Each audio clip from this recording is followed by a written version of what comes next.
இன்னும் சற்று நேரத்தில் விண்ணில் பாய்கிறது இஸ்ரோவின் 100வது ராக்கெட். காலை 6:23க்கு GSLV F-15 மூலம் NVS-2 செயற்கைக்கோள் ஏவப்படுகிறது.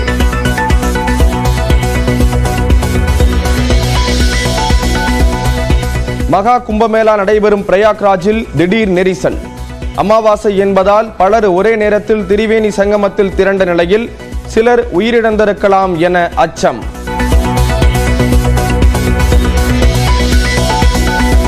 திராவிடம்தான் நவீன தமிழ்நாட்டை உருவாக்கியது என முதலமைச்சர் மு.க. ஸ்டாலின் பெருமிதம்.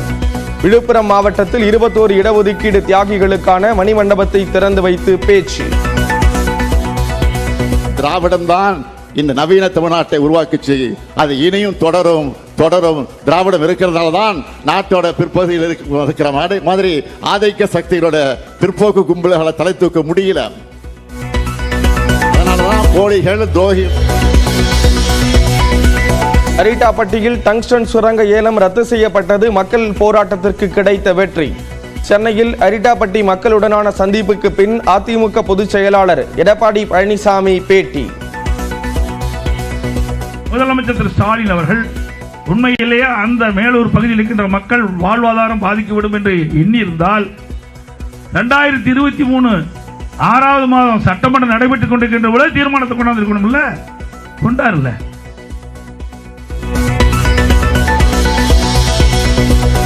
மத்திய அரசின் கைப்பாவையாக UGC செயல்படுவதாக உயர்கல்வித்துறை அமைச்சர் கோவி செழியன் குற்றச்சாட்டு. தமிழக அரசின் உயர்கல்வியை சீர்குலைக்க மத்திய அரசு திட்டம் என்றும் பேட்டி.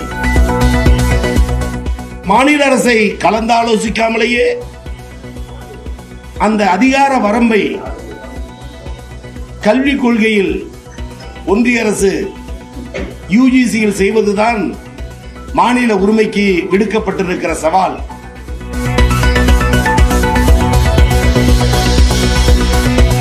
போலி தமிழ் தேசியவாதிகள் இன்று பெரியாரை கொச்சைப்படுத்துகிறார்கள்.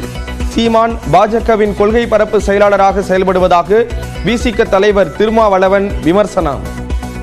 போலி தமிழ் தேசியவாதிகள் இன்றைக்கு தந்தை பெரியாரை கொச்சைப்படுத்த துணிந்திருக்கிறார்கள். இது ஏதோ தேர்தல் அரசியல் களத்தில் நடக்கிற ஒரு அரசியல் என்று நாம் விலகி நின்று ஒதுங்கிவிட முடியாது. திராவிடத்திற்கு எதிரான பேராபத்தான அரசியலை முன்னெடுக்கிறேன். ஈரோடு கிழக்கு தொகுதி இடைத்தேர்தல் பரப்புரையில் சீமான் பேச்சு. தமிழக வெற்றிக் கழகத்தின் 2வது கட்ட மாவட்ட நிர்வாகிகள் பட்டியல் இன்று வெளியாகிறது. பனையூரில் நிர்வாகிகளை சந்தித்த பிறகு வெளியிடுகிறார் விஜய். காரைக்கால் மீனவர்கள் மீது துப்பாக்கிச் சூடு நடத்தியதற்கு டெல்லியில் இலங்கை துணை தூதரை அழைத்து மத்திய அரசு கண்டனம். வாழ்வாதாரத்திற்காக மீன்பிடிக்க செல்வோர் மீது ஆயுதங்களை பயன்படுத்தக்கூடாது என்றும் எதிர்ப்பு. மினி பேருந்துகளுக்கான கட்டணத்தை மாற்றி அமைத்து தமிழ்நாடு அரசு உத்தரவு. முதல் 4 கிலோமீட்டருக்கு 4 ரூபாய் கட்டணமாக நிர்ணயம்.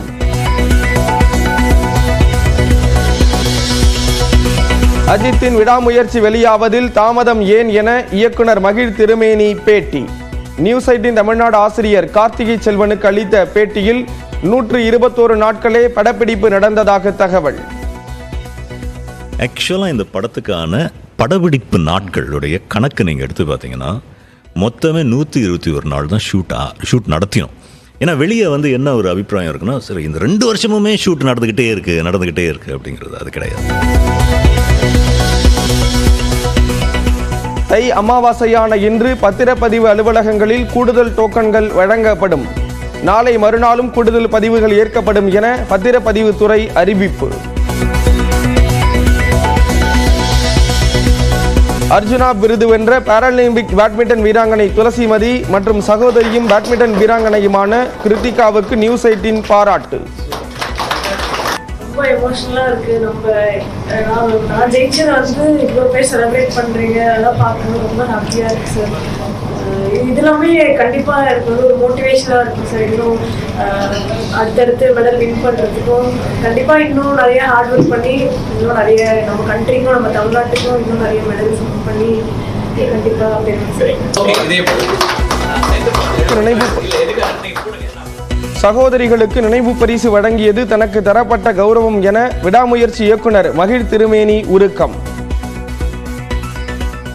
ஆக்சுவலா இது எனக்கு அளிக்கப்பட்ட கௌரவமாக தான் நான் நினைக்கிறேன் சத்தியமா. அவங்களுக்கு ஒரு சால்வை பற்றி அவங்க சால்வை போற்றக்கூடிய ஒரு வாய்ப்பு இருந்ததுக்காக நியூஸ் 18க்கும் கார்பரேஷனுக்கும் என்னுடைய தனிப்பட்ட நன்றிகளை நான் சொல்லணும்னு நினைக்கிறேன். ஏன்னா இது எனக்கு அளிக்கப்பட்ட அவங்களுக்கு சால்வை கொடுத்தது எனக்கு கௌரவம் தான் நினைக்கிறேன். வேங்கை வயல் விவகாரத்துக்கு சாதிய மோதலோ அரசியல் காழ்ப்புணர்ச்சியோ காரணம் அல்ல. இருவருக்குள் ஏற்பட்ட தனிமனித பிரச்சனையே காரணம் என்றும் உயர்நீதிமன்ற கிளையில் அரசு தரப்பு வழக்கறிஞர் தகவல். நீலகிரி மாவட்டம் கூடலூரில் யானை தாக்கி உயிரிழந்தவர் வழக்கில் திடீர் திருப்பம். மான் வேட்டையின் போது சுட்டுக் கொல்லப்பட்டதாக காவல்துறை தகவல். பொது சிவில் சட்டம் என்பது விளையாட்டுத் துறையில் உள்ளது போன்ற குழு உணர்வானது. 38வது தேசிய விளையாட்டுப் போட்டிகளை தொடங்கி வைத்து பிரதமர் மோடி உரை.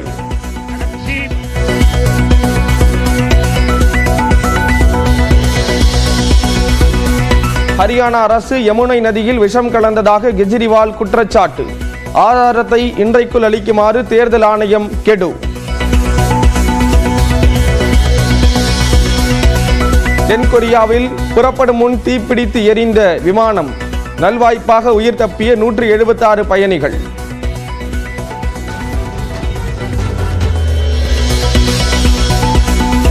இந்தியாவுக்கு எதிரான 3வது T20 போட்டியில் இங்கிலாந்து வெற்றி.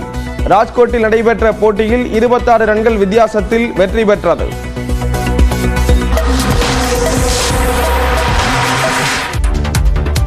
வணக்கம், இது பிரேக் ஃப்ரீ பிரைம் டைம். முழுமையான செய்திகளின் 3 மணி நேர அணிவகுப்பு. முதலில் சூப்பர் 60 இன்றைய நாளில் அறிய வேண்டிய அத்தனை செய்திகளின் விறுவிறுப்பான தொகுப்பு. அந்த வகையில் முதலாவதாக, துரோகிகளை பயன்படுத்தி வடகோடியில் உள்ள எதிரிகள் தமிழ்நாட்டிற்குள் நுழைய பார்ப்பதாக முதலமைச்சர் மு.க. ஸ்டாலின் விமர்சித்திருக்கிறார். திராவிடம் தான் நவீன தமிழ்நாட்டை உருவாக்கியது என்று முதலமைச்சர் மு.க. ஸ்டாலின் பெருமிதம் தெரிவித்துள்ளார். விழுப்புரம் மாவட்டம் ஜானகிபுரம் பகுதியில் நடைபெற்ற நிகழ்ச்சியில் உரையாற்றியவர் மக்களுக்கு நன்மை செய்தால் எதிர்க்கட்சிகளுக்கு பிடிக்காது என்று விமர்சித்தார். என்னை பொறுத்தவரை என்னை முன்னிலைப்படுத்தி நான் அதையும் செய்வதில்லை. தமிழ்நாட்டை முன்னிலைப்படுத்தி தான் நான் செயல்பட்டுக் கொண்டிருக்கிறேன். அதனால்தான் நம்ம ஆட்சியை திராவிட மாடல் ஆட்சின்னு நெஞ்சை நிமிர்த்தி நான் சொல்றேன். திராவிடம் தான் நமது தாய் நிலத்துக்கு தமிழ்நாடுன்னு பேச விட்டுச்சு. திராவிடம் தான் இந்த நவீன தமிழ்நாட்டை உருவாக்குச்சு. வடகோடியில் உள்ள எதிரிகள் துரோகிகளை பயன்படுத்தி தமிழ்நாட்டிற்குள் நுழைய பார்ப்பதாகவும் முதலமைச்சர் விமர்சித்தார். திராவிடம் இருக்கிறதுனால தான் நாட்டோட பிற்பகுதியில் இருக்கிற மாதிரி ஆதிக்க சக்திகளோட பிற்போக்கு கும்பல்களை தலை தூக்க முடியல.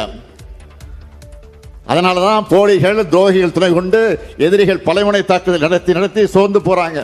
திட்டங்களுக்கு நிதி ஒன்றுதான் தடையாக இருப்பதாக கூறிய முதலமைச்சர் அதனை சரி செய்வதுதான் திமுக ஆட்சியின் கடமை என்றும் தெரிவித்தார். விழுப்புரம் மாவட்டத்தில் இடஒதுக்கீட்டிற்காக போராடி உயிர்நீத்த 21 தியாகிகளுக்கான மணிமண்டபத்தை முதலமைச்சர் மு.க. ஸ்டாலின் திறந்து வைத்தார். விழுப்புரம் மாவட்டத்தில் 2வது நாளாக முதலமைச்சர் மு.க. ஸ்டாலின் கள ஆய்வு மேற்கொண்டார். ஆட்சியர் அலுவலகத்திலிருந்து தெய்வானையம்மாள் மகளிர் கல்லூரி வரை முதலமைச்சர் நடந்து சென்று பொதுமக்களை சந்தித்து கோரிக்கை மனுக்களை பெற்றுக் கொண்டார். முதலமைச்சரை பார்த்த மகிழ்ச்சியில் மாணவிகள் அப்பா என்று வாஞ்சையோடு அழைத்தனர்.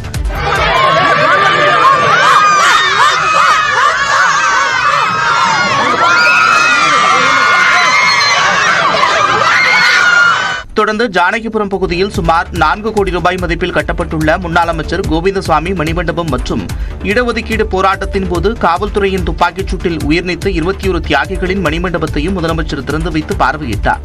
அப்போது 21 தியாகிகளின் குடும்பத்தோடு முதலமைச்சர் குழு புகைப்படம் எடுத்துக் கொண்டார். அதன் பிறகு அதே பகுதியில் நடைபெற்ற அரசு விழாவில் முதலமைச்சர் கலந்து கொண்டு ஏழை எளிய மக்களுக்கு நலத்திட்ட உதவிகளை வழங்கினார். தமிழகத்தில் பெண்களுக்கு எதிரான குற்றங்களுக்கு கடும் தண்டனை விதிக்கும் சட்டம் அமலுக்கு வந்ததாக தமிழ்நாடு அரசு அறிவித்துள்ளது. அண்ணா பல்கலைக்கழக பாலியல் வன்கொடுமை சம்பவத்தை தொடர்ந்து சட்டப்பேரவையில் கடந்த 10ஆம் தேதி பெண்கள் மற்றும் குழந்தைகளுக்கு எதிரான குற்றங்களுக்கு அதிகபட்ச தண்டனையை வழங்குவதற்கான சட்ட திருத்த மசோதாவை முதலமைச்சர் மு.க. ஸ்டாலின் தாக்கல் செய்தார். அதன்படி பெண்களை பின்தொடர்ந்தால் 5 ஆண்டுகள் வரை சிறை தண்டனை விதிக்கும் வகையிலும் சட்ட திருத்தம் கொண்டுவரப்பட்டது. இந்த மசோதாவிற்கு ஆளுநர் RN ரவி கடந்த 25ஆம் தேதி ஒப்புதல் அளித்தார்.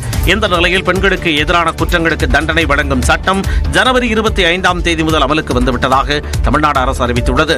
இதில் மரண தண்டனை விதிக்கும் அம்சம் உள்ளிட்ட PNS சட்ட திருத்தங்கள் குடியரசுத் தலைவரின் ஒப்புதலுக்கு பிறகே அமலுக்கு வரும்.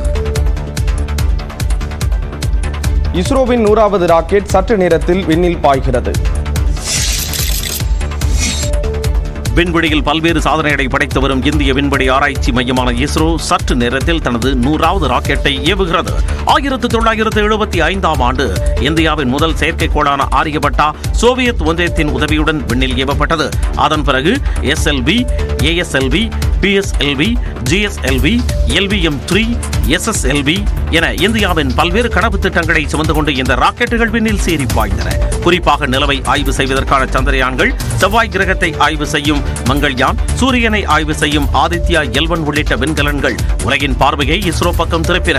இந்நிலையில் சற்று நேரத்தில் 100வது ராக்கெட்டான GSLV F-15 மூலம் NVS 2 செயற்கைக்கோளை இஸ்ரோ விண்ணில் ஏவுகிறது. 2250 கிலோ எடை கொண்ட இந்த செயற்கைக்கோளின் ஆயுட்காலம் 10 ஆண்டுகளாகும். L1, L5, S-பேண்ட் டிரான்ஸ்பாண்டர்கள் உள்ளிட்ட தொழில்நுட்பத்தில் தயாரான அணுக்கடிகாரம் உட்பட பல்வேறு அதிநவீன தொழில்நுட்ப கருவிகள் இதில் இடம்பெற்றுள்ளன.